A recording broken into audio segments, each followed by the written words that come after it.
Shooting in Colorado has renewed calls for tougher gun laws in the U.S., but as Natalie Brand reports from the White House, there is once again stiff opposition to any new gun control laws.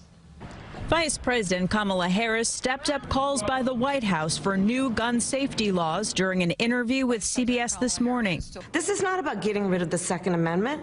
It's simply about saying we need reasonable gun safety laws. There is no reason why we have assault weapons on the streets of a civil society. They are weapons of war. They are designed to kill a lot of people quickly. Tuesday, President Biden urged Congress to pass a new ban on assault weapons and to immediately take up measures already passed in the House.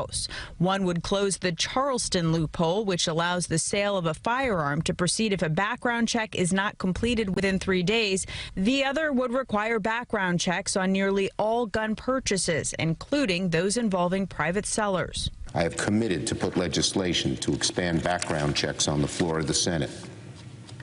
We will debate it. We will vote on it.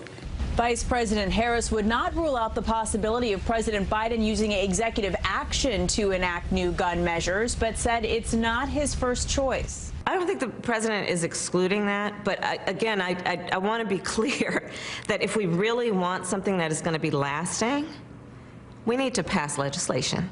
Under current Senate rules, gun laws would need at least 60 votes to pass, which means winning Republican support. I think the first thing Congress needs to do is to insist that the bureaucracy enforce the laws that we have passed. Not every Senate Democrat is on board with the House-passed bills. West Virginia's Joe Manchin says he opposes requiring private sellers to perform background checks before selling their guns. Natalie Brand, CBS News, the White House.